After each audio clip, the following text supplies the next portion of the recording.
Rawa Aupa merupakan salah satu ekosistem dari 4 ekosistem yang ada di Taman Nasional Rawa Aupa Watumohai. Penetapan kawasan sebagai Taman Nasional ini berdasarkan SK Menteri Kehutanan nomor 756/KPTS 2/1990 tertanggal 17 Desember 1990.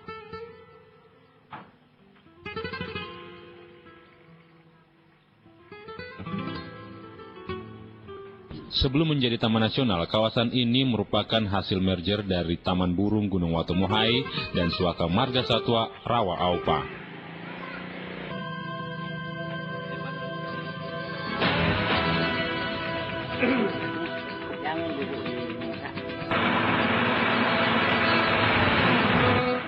Ekosistem rawa sendiri merupakan salah satu kawasan terbesar yang ada di Taman Nasional ini. Dari sekitar 100.000 hektar, 30 hektar diantaranya adalah ekosistem rawa yang pusatnya berada di Desa Pewuta'a, Kecamatan Angata, Kabupaten Konawe Selatan. Secara garis besar, rawa ini sebagai habitat dan tempat perlindungan yang baik bagi satwa dan tumbuhan liar. Sebagai tempat melakukannya penelitian dan pengembangan ilmu pengetahuan, sebagai daerah tangkapan air atau catchment area, dan sebagai pengatur proses hidrologis dan berpengaruh pada iklim mikro. Selain itu, kawasan ini bisa juga digunakan sebagai tempat berekreasi dan wisata alam yang unik.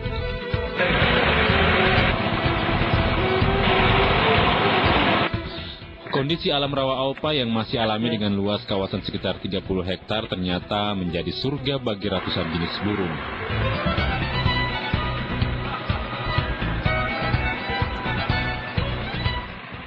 Dengan menggunakan perahu dalam bahasa lokal disebut katinting, Anda bisa mengelilingi Rawa Aupa ini dan melihat burung-burung dari jarak dekat.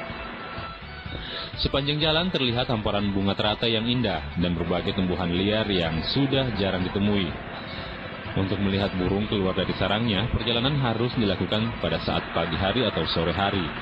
Karena pada saat seperti itu, burung-burung keluar untuk mencari makan.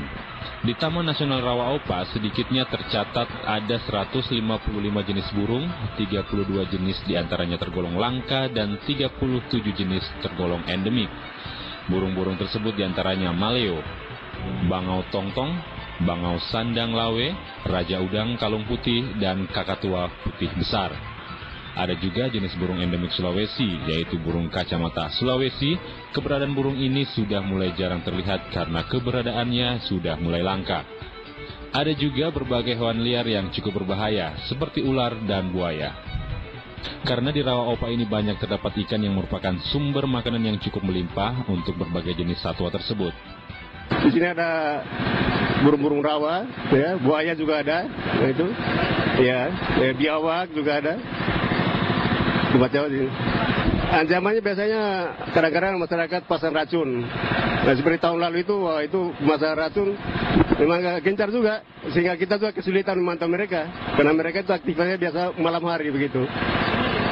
Ya terus terang artinya itu masalah itu populasi burung sekarang yang kelihatan ya itu kalau kayaknya kebetulan saya ini sebagai organisasi pelestari rawa, kemungkinannya sebatas bisa memberikan informasi di Taman Nasional itu ya sebenarnya itu yang bisa mengurangi utamanya burung arweli di sini, karena mereka punya sarang itu ya rusak. Akibatannya tekanan masyarakat itu yang penjual tanah di hulu.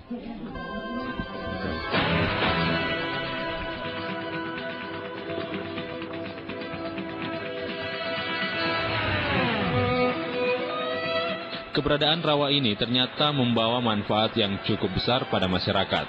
Selain menjadi sumber air minum dan penyeimbang ekosistem alam, ekosistem rawa ini ternyata juga menjadi sumber mata pencaharian bagi warga setempat untuk memenuhi kebutuhan hidup. Mereka berprofesi sebagai nelayan tradisional yang mencari ikan di rawa ini. Ya, masyarakat di sini kasihan kalau sudah tidak ada sawah, tidak ada juga hanya itu saja nelayan diharapkan. Itu ada 1, 2 tusuk, 3 tusuk satu hari, satu malam dia pergi. Ya lumayanlah untuk makan. Ekosistem rawa yang masih alami dan belum rusak membuat habitat berbagai jenis ikan banyak melimpah di sini. Adapun jenis ikan yang terdapat di rawa ini adalah ikan gabus, mujair, ikan lele, dan belut. Para nelayan ini masih menggunakan cara tradisional dalam menangkap ikan, yaitu dengan cara dipancing dengan kail dan memasang jala. Para nelayan mengaku dalam sehari mereka bisa memperoleh ikan 20 hingga 30 ekor. Satu tusuk ikan yang berjumlah 5 ekor dijual seharga Rp10.000 hingga Rp15.000. Namun hasil perolehan ikan juga dipengaruhi oleh pasang surutnya air rawa. Jika air sedang pasang, maka akan mudah diperoleh. Begitu pula sebaliknya. Pasang surutnya air rawa dipengaruhi oleh curah hujan. Untuk mengantisipasi para nelayan menggunakan racun atau bahan kimia dalam menangkap ikan, pihak pengelola Taman Nasional menerapkan aturan yang ketat. Para nelayan harus membentuk satu kelompok agar bisa diketahui identitas mereka dan mudah diberi pemahaman. Saat ini sudah ada kelompok nelayan yang dibentuk oleh warga setempat. Kelompok ini bernama Asosiasi Kerukunan Masyarakat Pelestari Rawa atau AKMAPER. Jumlah anggotanya sudah mencapai ratusan orang dari 13 desa yang ada di Kecamatan Angata, Kabupaten Konawe Selatan. Itulah sampai kita bentuk satu komitmen, bikin satu orang para tokoh masyarakat.